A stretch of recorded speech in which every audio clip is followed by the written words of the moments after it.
Welcome to Political Beatdown. I'm Ben Meiselas, joined by Michael Cohen. We've got a lot to discuss. Let's get right into it. An explosive hearing before the Senate Judiciary Committee. Attorney General Pam Bondi further beclowned herself. What a bizarre and dangerous thing to just watch, as quite literally refusing to answer the most basic of questions right there. I mean, her hatred of the DOJ, her hatred of the law, her hatred of the Constitution. I mean, it was just so obvious. And you had Democratic Senator Adam Schiff was cross-examining her on basic questions. Did Tom Homan, like your right-hand buddy, right? Like the border czar, the guy, oh, I'm on TV every day. I'm Tom Homan. We're going to get you. We're going to get you. Yeah, but he gives Barney Rubble a bad name, this guy. Did he take $50,000 in cash? Because on the one hand, Caroline Leavitt said that never happened. On the other hand, seems like he at least took he's not denying on those Fox interviews that he took the cash. He was saying that, that's how he does business, Cohen.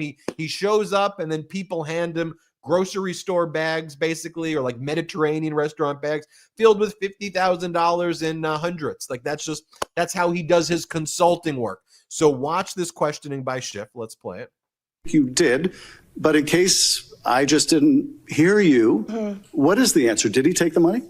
Senator Schiff, that happened prior to my confirmation as Attorney General. I said that. Do you know, sitting here, whether all he took I know the money? is that Deputy Attorney General Todd Blanche and FBI Director Patel said there was no case. And Caroline Leavitt is one of the most trustworthy human beings I know. So and, was she, was she if you worked for me, you would have been fired because you were censured by Congress for lying with your we can stipulate to, you can stipulate to all your personal attacks on the Democratic members of the committee. Personal attacks? You've been attacking my FBI director. You've been attacking my office. You've been attacking. But what we're interested in, borders are. What we're interested in is the anscer to these oversight questions. You were asked by my colleague. You were asked by my colleague. Attacking good people. Regular order, Madam Chair, so I can ask a question. You were asked. Here's the questioning by Senator Welch. Let's play it. Then we'll talk about both. Let's play it. Okay. You realize that? I do want to go back to Homan. There's a tape, right, with Mr. Homan? I mean, first of all, is there a tape that has audio and video of the transfer of the $50,000? You would have to talk to Director Patel about that. No, I'm talking to you. I don't know the answer, Senator. Yeah, you do know the answer to that. Don't call me a liar. I didn't call you a liar. You just said I know the answer. I said I don't know the answer. Well, you have to talk to Director Patel. What I said is that investigation was closed. If you don't know, why don't you know whether there was a tape and video? Senator, I believe that was resolved prior to my confirmation as Attorney General. Do you think that it is of public interest for the people to know what happened to the $50,000 that the FBI turned over to Homan? Did you hear what I just said? That was resolved prior to my confirmation as Attorney General. That's why I said I would not know. It's not resolved. There's $50,000. Homan has it, or somebody has it. Do you have no interest in knowing where it is? You're not going to sit here and slander Tom Homan. The FBI and Deputy Director Blanche said there was nothing. I'm not slamming Tom Homan. He got the $50,000. Tom Homan is doing, how do you know that? Tom Homan is doing a great job, as our borders are, keeping your border state safe. You're a border state. Thank you. Truly amazing. Ben, I gotta be honest. I know this playbook. I've seen it. I was in the room when it was being created many, many, many years ago. What they do is they have their talking points, and they're not there to answer questions. They're there to get through the day with as much animus as they possibly can. Project, project, project. Any question that you ask, they're going to come at you. So like what they did with Adam Schiff, you're the one who lied. You're the one who has mortgage fraud. You're the one who's X. That's not the question before you, because they're not there to answer for anything that helps or benefits the American people. They are there to answer to a party of one. All they're waiting for is at the end of the hearing, a phone call from the White House, from either Trump or one of his enablers, to turn around to say, the boss watched you and he thought you were fantastic. And that becomes the light that shines down on them, that you feel that you did not a good job, a great job. And that's what she was there to do. No matter what question you ask, don't you dare turn around and demean or denigrate Tom Homan. He's a great guy. He's the border czar who's taking care, and you're on a border state. You know, these are not the type of answers that the American people want. These are actually very well positioned questions if, in fact, you had an individual up there who had even an inkling of answering any one of them, which they do not. You know, one of the interesting things about the government shutdown and the messaging battle taking place is, I think, how irresponsible. Well, I want to talk more about that in the show, but I want to relate it to what we just saw. Because Americans who may not have been focusing on some of the day-to-day stuff, I think they're seeing how irresponsible and reckless and amateurish just that Trump and these people are with their words. You know, I think Trump coming up with new messaging every day, undercutting previous messaging, and but I just think, Cohen, that at its core, what the American people would like to see, though, is politicians at a baseline behave like grown-ups and adults. And setting aside the overall messaging, I think they do see, wait a minute, I mean, you have Democrats who are showing up, they're there.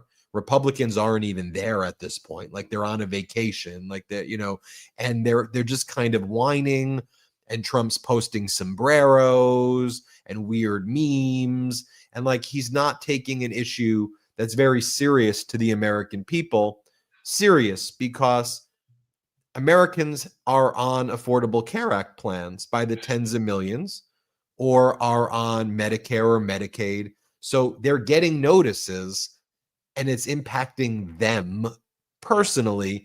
And I think similarly, Cohen, we'll talk about that more in a bit, but you watch Pam Bondi's behavior right there.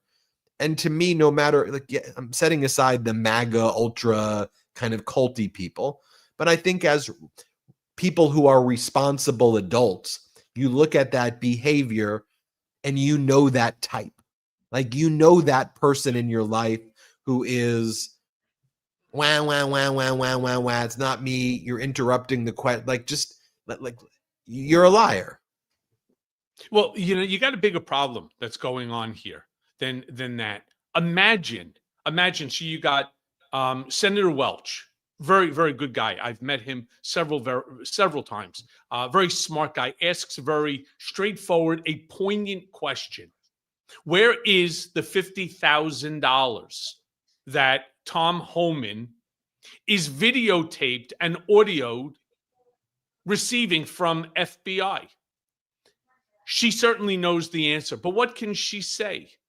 He spent it, right? It's certainly not in his bank account, which means that now you have a tax fraud. Mm-hmm. So he's fucked whether you go to the left or you go to the right. So she can't say anything, because God forbid that she would say something that would implicate Homan for a follow-up congressional or a senatorial committee hearing.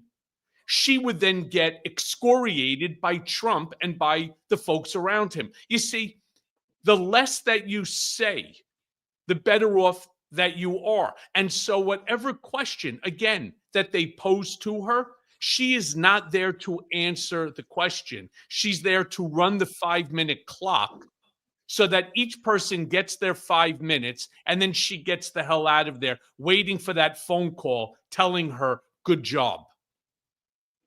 And they view that as a win, as a win, and as a good job. And it is ripping to shreds our legal system. And by the way, did you hear, he's like, and you should be thankful because you are on a border town, because he's from Vermont, which does have a 90-mile international border with Quebec right there. But the way she says it, and this is the language kind of coming from Trump and everybody, is that Canada's like, pushing all of its drugs into the United States and harming the United States. And so, like, we're protecting you. Her implication, though, right, Cohen, is we're protecting you from the Canadian border. You owe us. Like, you're a border state with Canada. Yeah, goddamn Canadians, right? Always trying to mess up. I'm Canadian as well. I have dual citizenship. So, I somewhat take offense from my Canadian heritage. I take tremendous, offense to what she's saying. But again, she's not there to answer a single question. She's there to run the clock, plain and simple. And you know what? As much as they tried to prevent that from happening, you can't. You can't. I gave our editor Jeremy there a little lesson in geography and where states are, and not Mexico, Jeremy, not Mexico. That's south. That's all right. Donald Trump in the Oval Office. I like bringing Jeremy on as like a character, like in the radio shows where you would have somebody. Sure, like Stuttering John or Hank the Angry Dwarf. Absolutely. Yeah, although a lot of that stuff doesn't work well in a 2025. Dominic, slothful attorney. That doesn't really work well in the 2025 world for sure. Okay, Donald Trump in the Oval Office with Prime Minister Carney. A reporter says to Trump, so Canadians are refusing to go to the United States. What's your message? About 24% decline in travel. I think it's actually more than that. I thought it was 35 to 40. But this is what the reporter says. Watch Donald Trump's response. Let's play it.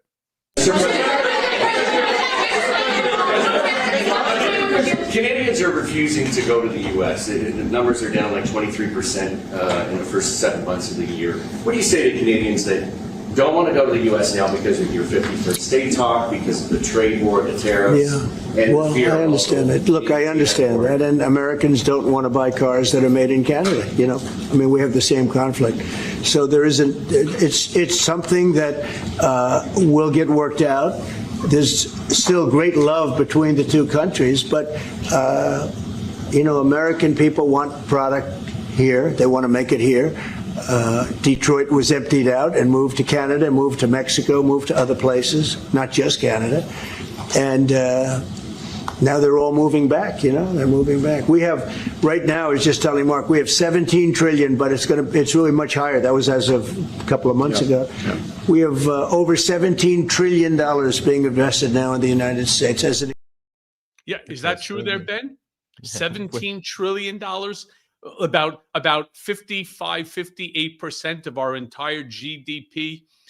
When Trump says that he is the greatest businessman of all time, let me be very clear. If he brought in $17 trillion in 9 months as being president, there's not a single person on this planet that would convince me that he is not the greatest businessman, negotiator, deal maker ever in the history of the world.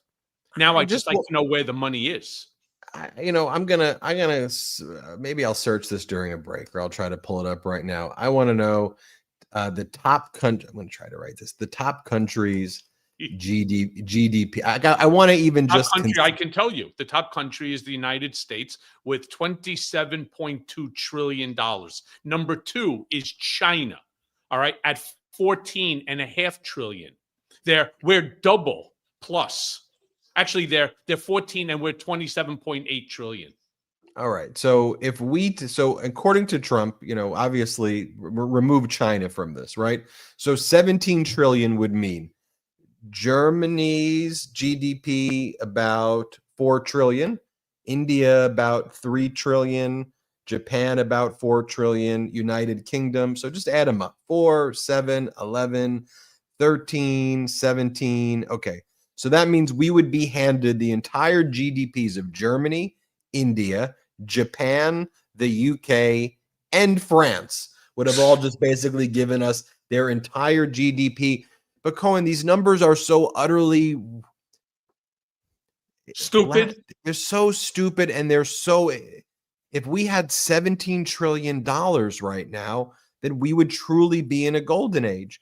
We would be able to deal. There's a serious undertone. Here's my Canadian citizenship to those people that are saying Cohen's not really Canadian citizen. I am. So I'm glad everybody was wondering, is Cohen really a Canadian? That was the most pressing question on people's mind right now. So 17. Listen, we tell the truth here on Political Beatdown. No, $17 trillion.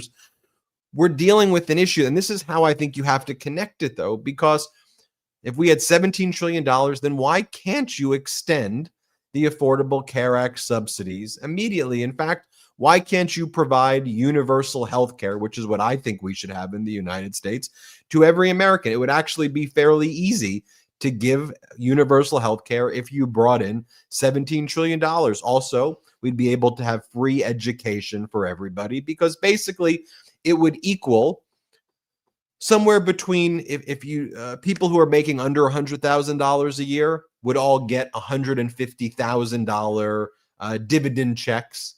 If we had $17 trillion, you could set that aside. If it was given to all Americans would get an extra $50,000 a year from this $17 trillion windfall. But it's just one of those things, Cohen, that people are like, oh, that's just Trump being Trump. He lies about the number, blah, blah, blah, blah, blah. This is, we can't normalize this behavior, especially when what we're dealing with right now is a government shutdown where the Republican position is we can't afford these things. We can't afford extending. And Trump said that himself. He's one that said we have to cut. We can't afford to pay these people. Whoa. We can't afford to pay them. This is in the Oval Office. You know, these Oval Office, what would you even call them? Cosplay, theatrics, whatever you want to call it, where you have the shouting and the yelling by the reporters. Mr. President, Mr. President, Mr. President, Mr. President, Mr. President, Mr. President, right? And then you know you're not going to get a truthful answer anyway. So what the fuck are they doing there? What's the point to go there? So, Ben, ask me a question, just as a goof. This is exactly what's going on in the Oval Office, why we as Americans should be insulted that they're wasting our time. And they're wasting Michael Cohen, a lot of people do not believe that you are a Canadian citizen, despite you showing that. People still have questions. What do you say to them? Well, let me say this. My family founded Canada back in 1823. On top of that, if you looked, I played for the Raptors. I was the center for the, and I also was the pitcher for the Toronto Blue Jays when we won the World Series a couple of years back. I can show you my World Series ring if you really forced me to. Let me go on one step further to turn. I mean, and you sit there, and then next thing they're like, well, it's true. Yep, it's true. He played for the Toronto Blue Jays. Just look it up. Well, we're looking at the roster right now. We don't see Michael Cohen as a pitcher for the Toronto Blue Jays. Yeah. Well, you're not looking in the right spot. Just go ahead and ask my friend Ben Meiselas. He'll tell you that I was. Right, Ben? Right? Wasn't I? Oh, absolutely, Michael, 100%. And, my family actually founded Canada. Yeah, going back into 1974. Yeah, they founded 2 years before our bicentennial. You sit there, you're like, what the hell? You know what? If I said that, you would have me in a straitjacket, in a padded cell, locked up. But for whatever the reason may be, they just not only does he get a pass, they regurgitate the lie over and over and over again, hoping that the lie becomes the truth. Yeah, and it has so poisoned the information environment. I often talk about that, where whatever you just saw there is kind of sucking out all the energy from the truth. And what he just said becomes one side of a both sides debate. And on the one hand, Trump said this, on the other hand, Democrats said that. But what I think that the Democrats, and I want to get your take on it, what I actually think they're doing effectively And they almost fell into the trap first. Because first, Cohen, they were responding to the sombreros and they were focused on, is Trump saying racist things? And Trump wants you to go there, right? Into sombrero land, we should call it out, but you have to drive forward what actually is happening. And when Democrats, I think, focused on the issue of transparency, which is important to people, that Trump and MAGA, they're hiding. They don't want to do this in public. They're on vacation right now. They're running away. They're not even working right now. And then when the Democrats started talking about just relentlessly that this is your health care that they're taking away.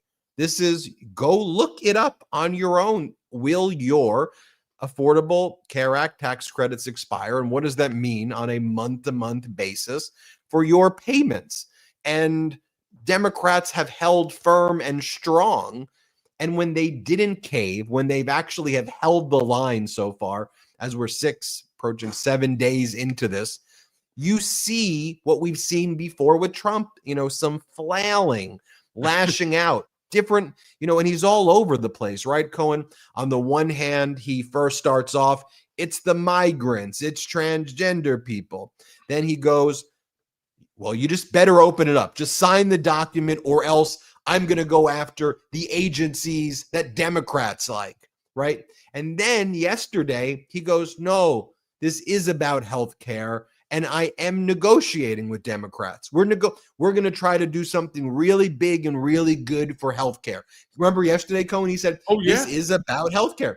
Yeah. And then today he switched back to the threats, right? Wait, before you get off the topic, as soon as he said that we're doing great things, that we're working on it, the Democrats, Republicans are speaking in order to do great things. The first thing that journalists did is they called John Thune and then they called Chuck Schumer. And neither of them knew what he was talking about because neither of them were meeting. They had nothing planned to meet. This is the problem when you have, when I was watching that, and then after reading it, you know what it reminded me? Do you remember on Saturday Night Live, John Lovitz played a character, Tommy Flanagan from the Pathical Liars Association, where everything was, yeah, that's the ticket. Do you remember those Saturday Night Live days with John Lovitz? Cohen, it was the greatest day of my life when I would watch that SNL. Me and my family, we'd watch it. You see how easy it is to lie? We loved it. It was I laughed so hard. In fact, I laughed so hard. My dad told me, we're having such a great father-son moment. You need to buy a lottery ticket. So Cohen, is it funny you brought this up? So we went there. We bought a lottery ticket. I won the lottery. And then my whole childhood was amazing because of SNL, Cohen. That's what happened. Yeah. My grandfather created it. Lorne Michaels is actually a second cousin to me. Did you know that? I thought he was I thought he was your brother. But John Lovitz played this great character, the pathological liar, Tommy Flanagan. Everything was like, yeah, that's the ticket. I invented that. Sure, I invented it. It was great. If anybody has, remembers it, it was exactly what we're watching right now taking place in this Oval Office. And I'm not even going to just limit it, for example, to Donald Trump. I'm talking about each and every one of them. He has them sitting, for example, on the couch like a bunch of stuffed animals, right? Like your a throw pillow. You got Shady Vance sitting there with his mascara, right? Arms crossed, the whole 9 yards. You got sitting next to him, you got this one, and then you got that. And they're all sitting there. And as soon as he says something, all of a sudden, it's like the bobblehead on your car dashboard, right? All of a sudden, the head just goes up and down, a bunch of fucking bobbleheads over lies. And there's no point to lie.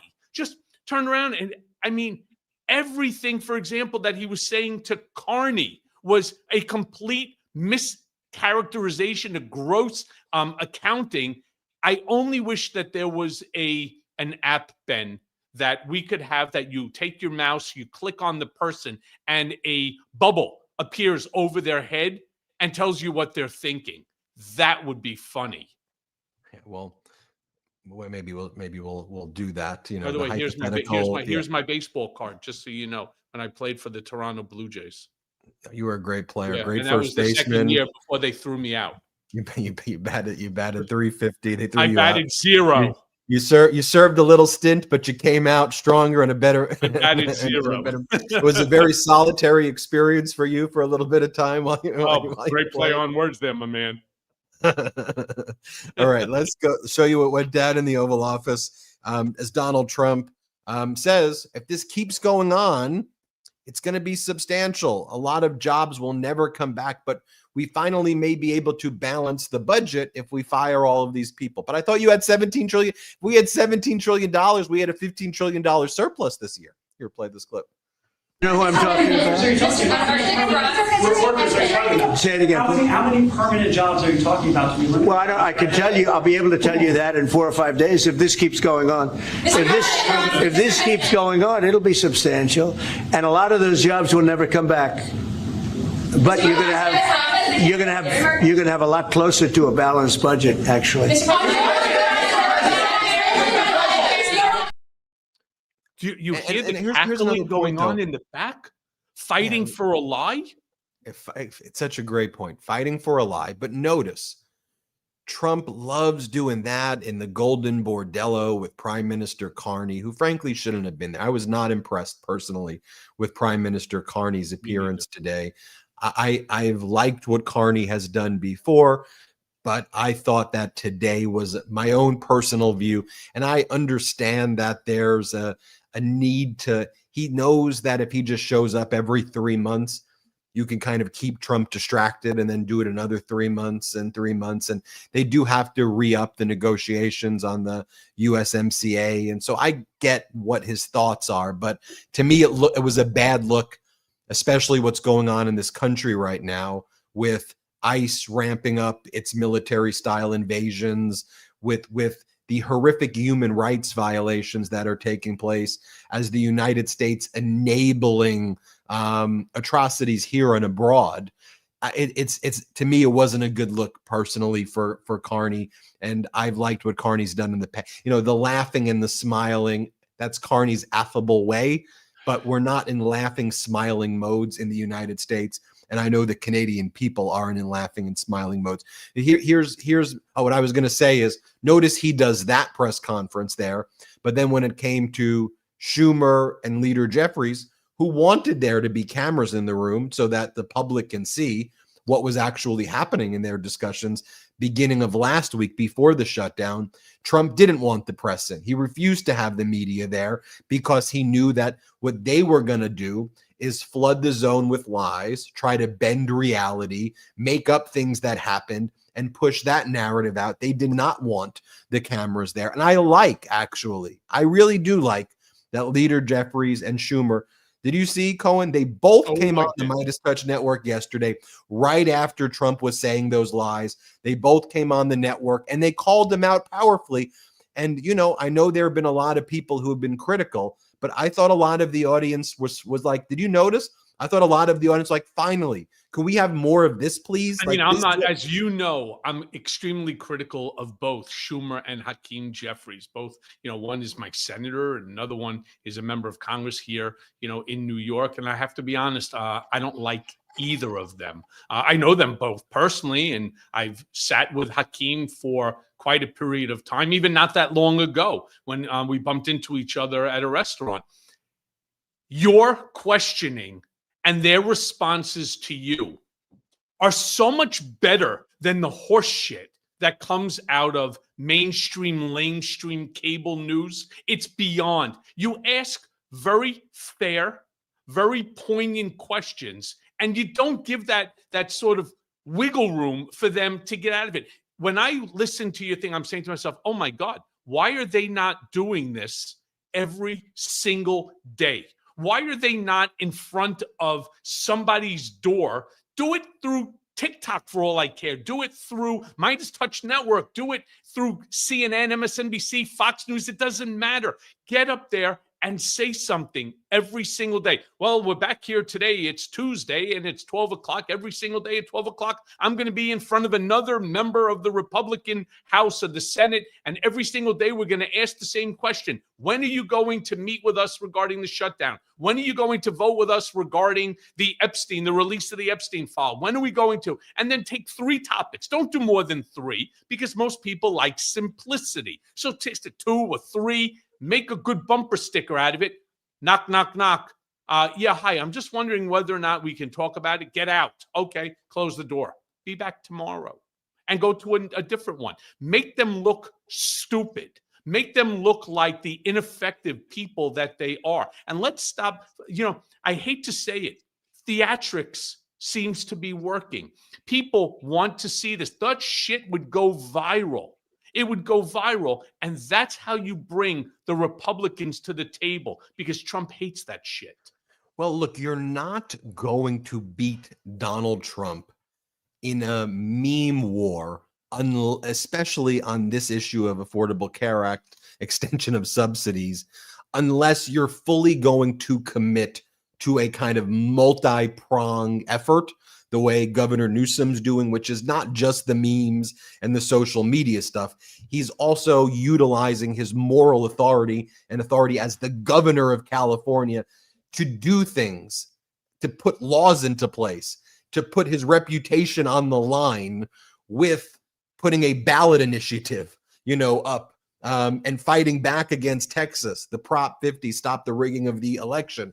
So it's not just Newsom just doing the troll. It all goes together there. So to me, if you're a House Democrat or a Senate Democrat, right, don't get dragged. You're not Newsom. So you don't get dragged into the meme war stuff. You don't, and you're going to lose that to Trump because Trump's a troll. What you have to do, though, is you have to understand the modern media environment, and you have to, though, push Trump, push MAGA Mike into your framework. You have to get out of their framework and you have to come up with the framework. So to me, what I saw them doing, what I liked, and it's not too dissimilar, Cohen, from what we've been discussing, is you've got to harp on the transparency that MAGA Mike and Donald Trump are hiding in a, unfortunately, WWE style political environment. You have to say, you have to challenge them. I want to do this in public. Why are you running? What are you scared? Why are you on vacation? Do it now, anytime, anywhere, any place. You have to build that into it. And then you have to relentlessly repeat the message to the American people that they understand that their health care is on the line right here, that they're likely going to lose their health care. And then the one other thing to make it very clear is you use Trump's strengths against him. Whoa, whoa, whoa. Isn't this the guy who's been boasting that he controls all of government? Now the shutdown's not his fault. Right. So he was saying that he was running it like a dictator, but now this has nothing to do with him. Does that make sense with you? They control all branches of government. Shouldn't they at the very least try to speak with Democrats to come up with a solution? Okay, if they want to go it alone, go it alone. That is what's resonating with the American people right there. Yeah, you know what? And you know what I would recommend to, for example, Ken Martin, if he would ever get off his ass, pick up a phone. I'll tell you what I would do. I would reach out to every single member of Congress, every single one. And let's all troll MAGA Mike Johnson. Ask him the same one question. Hey, when are you going to release? When are you going to have the vote to release the Epstein file? That's the one question. That's it. You could all memorize that, right? Have every single member of Congress, every Democratic member of Congress, troll him by literally, as soon as one leaves, at 9 o'clock, you need to try to find him. At 9:30, at 10 o'clock, at 10:30, 11, and then just keep doing it, repeating it, repeating it, repeating it. Trust me when I tell you, that shit will go viral.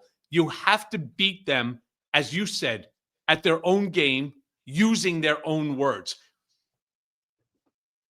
If hypothetically Pam Bondi was sitting there holding up, for example, that 3-ring notebook saying, this is the Epstein file and we can't wait to release it. Okay, perfect.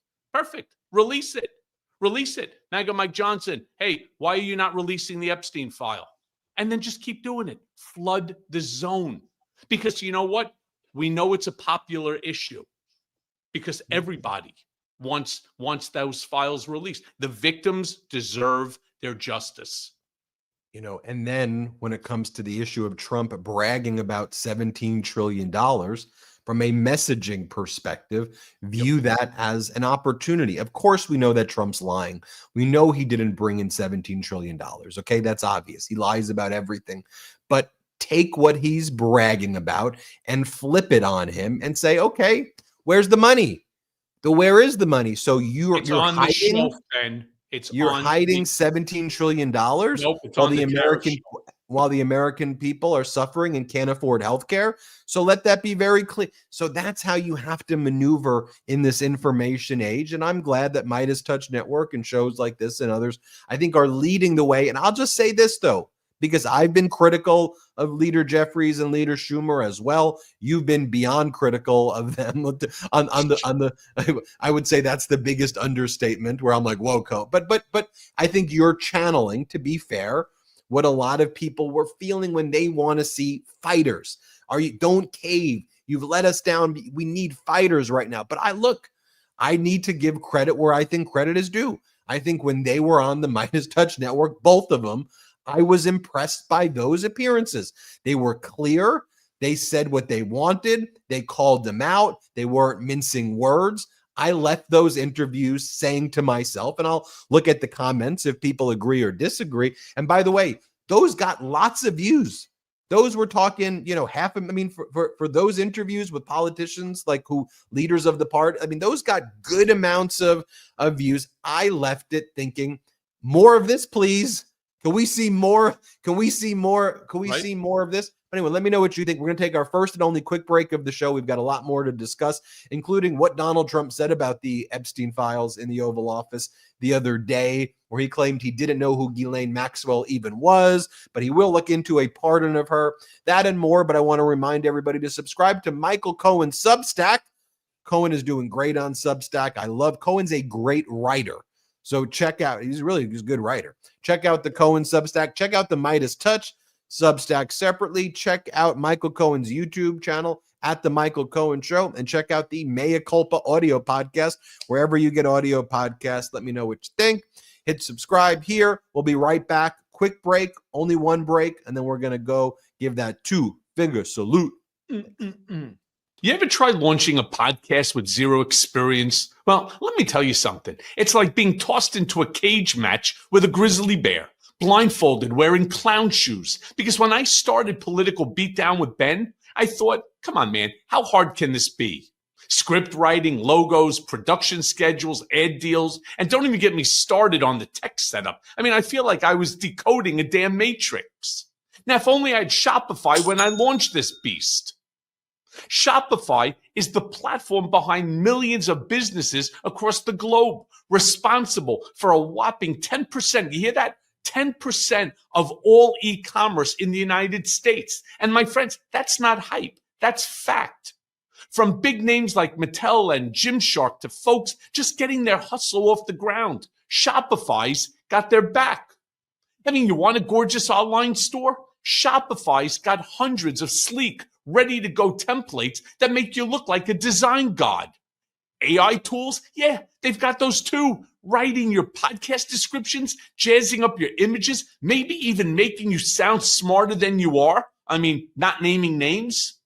And you need a marketing squad? Shopify's built-in tools let you hit email, Instagram, TikTok, wherever your customers are scrolling or doom scrolling.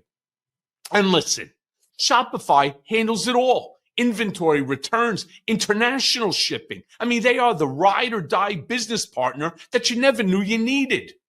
So if you got a big idea or even a little one and you're ready to turn that dream into a reality, head over to shopify.com/beat. That's shopify.com/beat to start your $1 per month trial today. That's Shopify, shopify.com/beat. Great ad read there, Michael Cohen. It seems also, Cohen, that some of the people who are hurting the most, Americans across the country are hurting right now. I mean, let me be clear with that. But some of the people who are hurt the most are people who voted for Trump and Trump's own supporters, rural areas, farmers, red states. They're the ones who are being impacted the most by his disastrous tariff war, by his destruction of Medicaid, gutting and harming Medicare, and now these Affordable Care Act subsidies. You take a look at it, there's so many states right now, Cohen, that are already as states in recessionary environments as well. 1, 2, 3, 4, 5, 6, 7, 8, 9, 10, 11, 12, 13, 14, 15, 16, 17 states. I mean, almost half the country in states are Fake news. It's all fake news, Ben. You're just fake news. They're not publishing. They're doing great. They've never done better. They're not publishing jobs reports, inflation data anymore. They're using the shutdown as a pretext to do that. But let's face it, Cohen, I mean, we basically had a government shutdown starting on Inauguration Day when Donald Trump and Elon Musk started, gutting the government, and Russ Vogt, and they started implementing Project 2025. So the interesting thing about this government shutdown versus prior government shutdowns is that with prior government shutdowns, we had effective governance, right? So when the government shut down, it was like, this is a more exaggerated version of what was already happening. The cuts, the rifts, reduction in force letters, the destruction and dismantling of agencies. That was all going on before. But anyway, back to my point about Trump destroying his own voters. I mean, the soybean farmers, the corn farmers, cotton farmers. I'll show you this soybean farmer from who's on CNN, but I could show you, thousands of stories like this. And, what they're saying is we don't want to be bailed out. We've grown our product.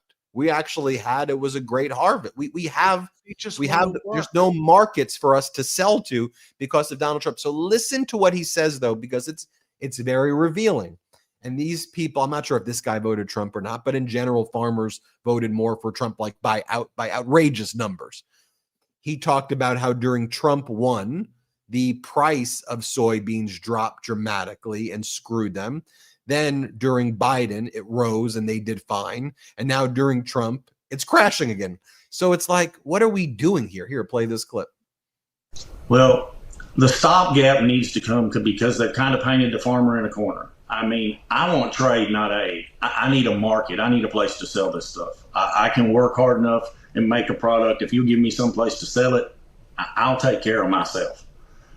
But they've painted us in a corner with this China deal and China buying no soybeans. I mean, they've tore our market in half. I mean, if you take the 4 years prior to Trump's first tariff war, the average price of a bushel of soybeans is $12.54.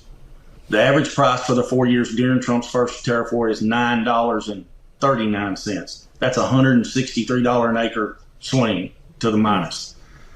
The next 4 years after the tariff war, the average price is $13.59.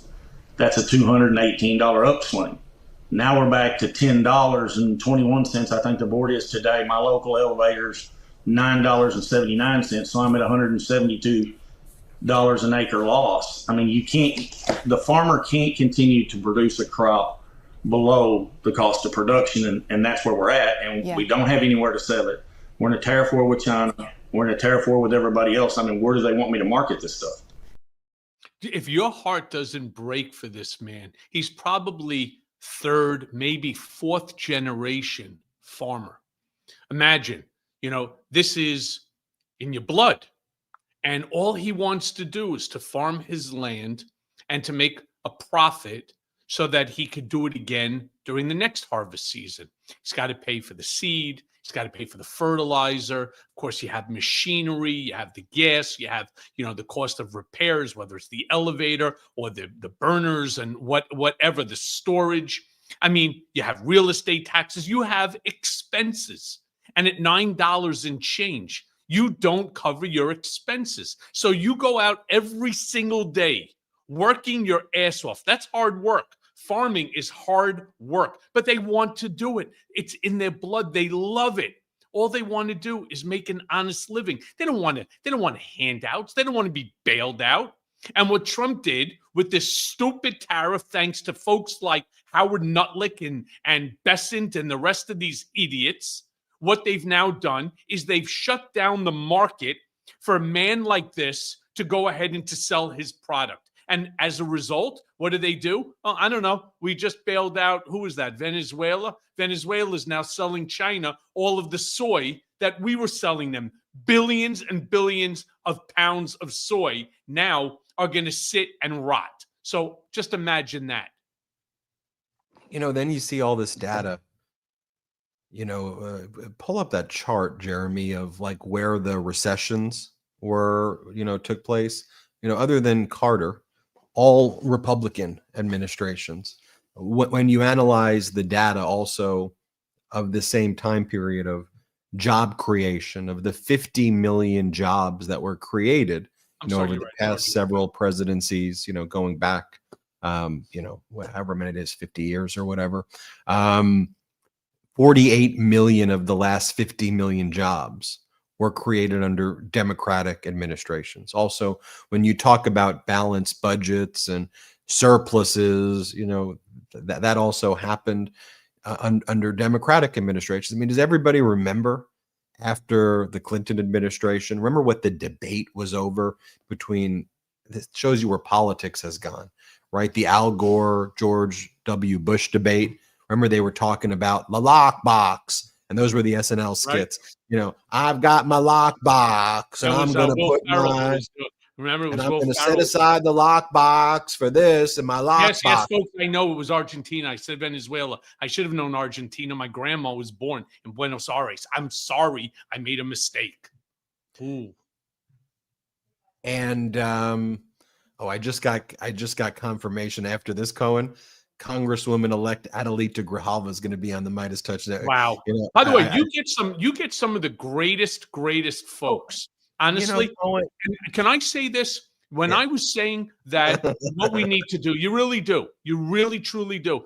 What I was saying about going out and having every single Democratic member of Congress troll, for example, MAGA Mike Johnson. Imagine if every single person just on the Midas Touch Network with its 5+ million subscribers, if every single one of them reposted it somewhere. Could you imagine how that shit would explode? I think the entire country would actually see it. You post it on TikTok, you post it on your YouTube, you post it on Instagram, on X, on Blue Sky, on Threads, on Facebook, everywhere that you have an account. Every person, just repost it. Could you imagine how that would explode? How stupid MAGA Mike Johnson would look? And I'm going to tell you, it's the one thing that does get under Trump's skin. When something goes viral and it's negative for him and for the administration.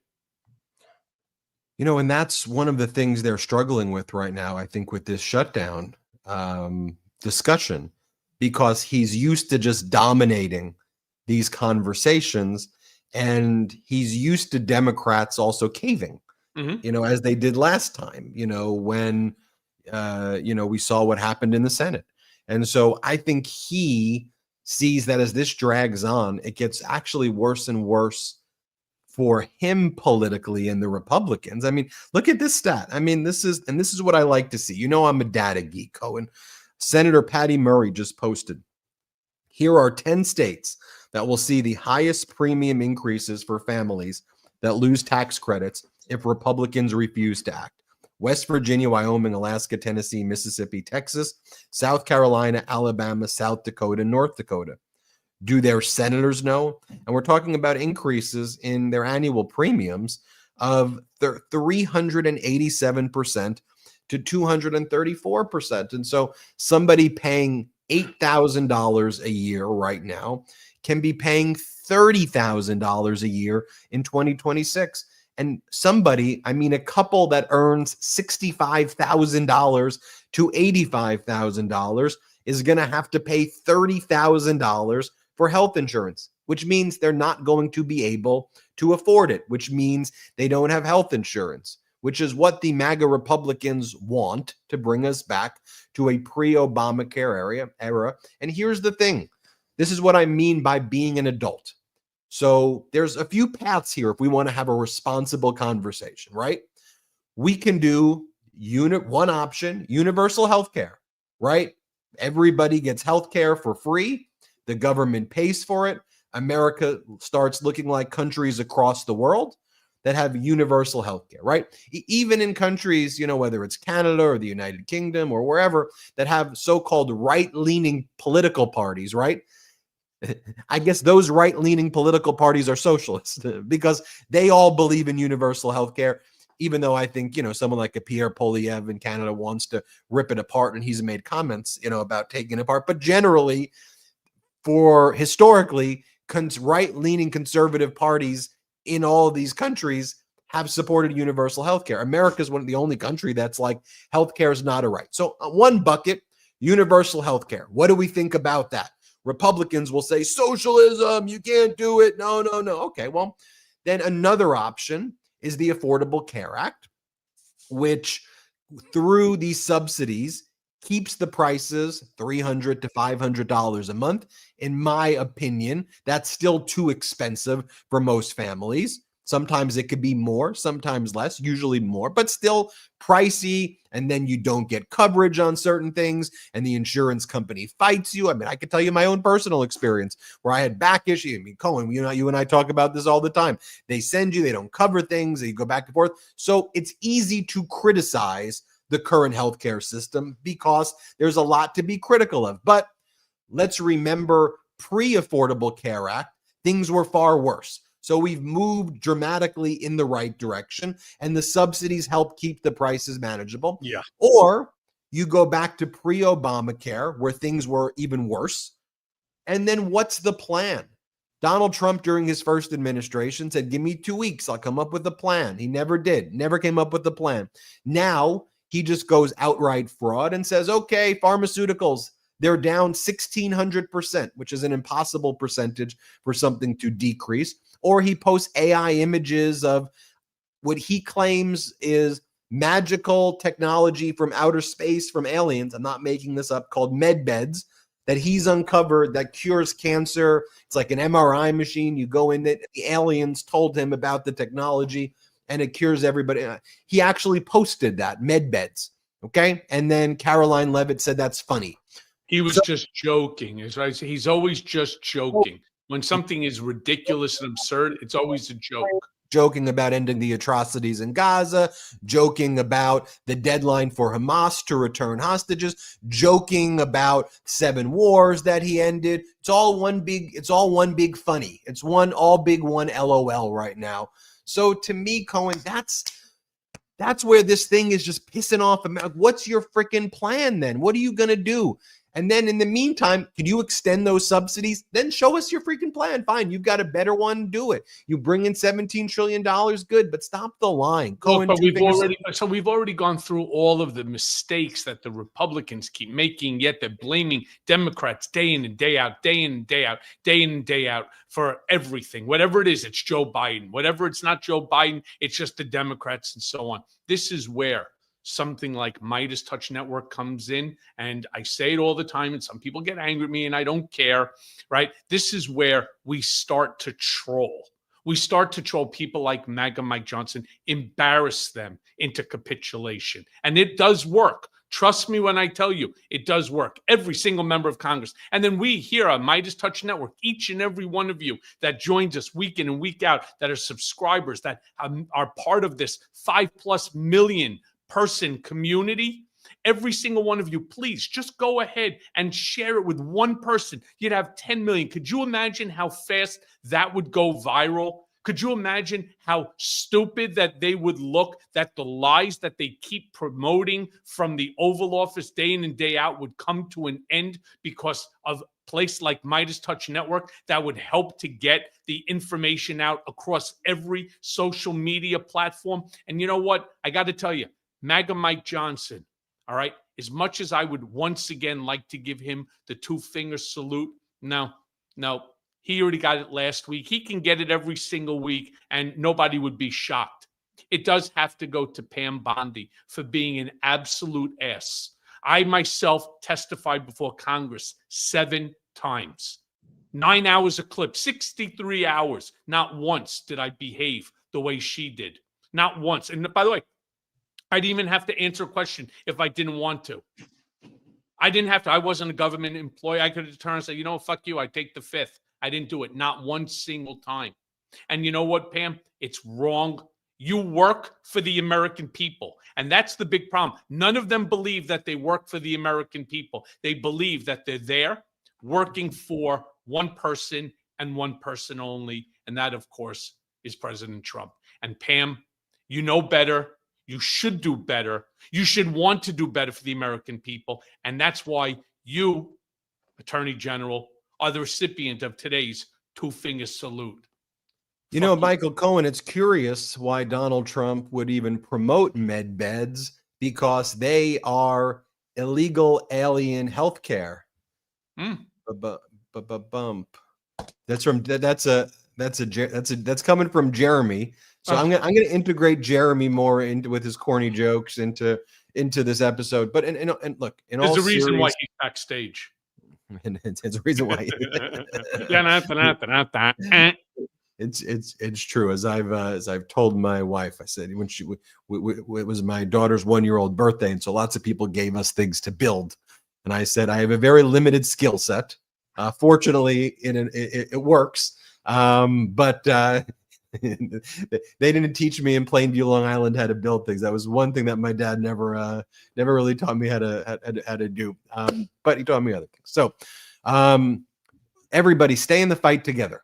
Okay, I mean, honestly, there's actually a moment here where finally we're controlling the narrative.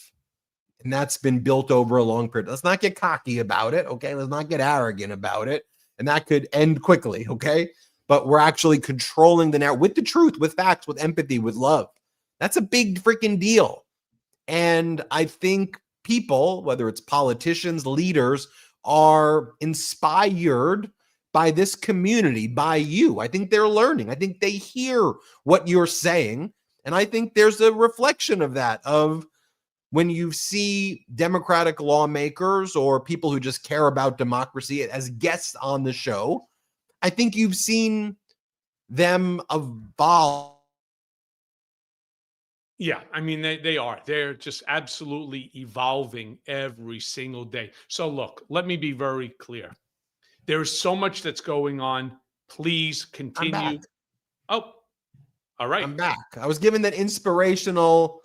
I'm just gonna blame that on Pam Bondi. I'm just gonna say it was Pam Bondi's fault because they're interfering with our show. It's clearly that'll be my escalator gate. That's the hill I'm gonna. That's what they did. They interfered. Cohen, love spending time with you and the Beatdown Brigaders. Everybody, hang in there for real. Stay in there. Go Yanks. I don't know about that, but yeah, it's all good. Everybody hit subscribe. Subscribe to Michael Cohen's YouTube channel, The Michael Cohen Show. Subscribe to Michael Cohen's Substack, Michael Cohen Substack. Subscribe to Mea Culpa Audio Podcast. And, of course, subscribe right here to the Midas Touch Network. I'll see everybody later. Thank you for everything. Shout out Beatdown Brigaders. Shout out Midas Mighty. Boom.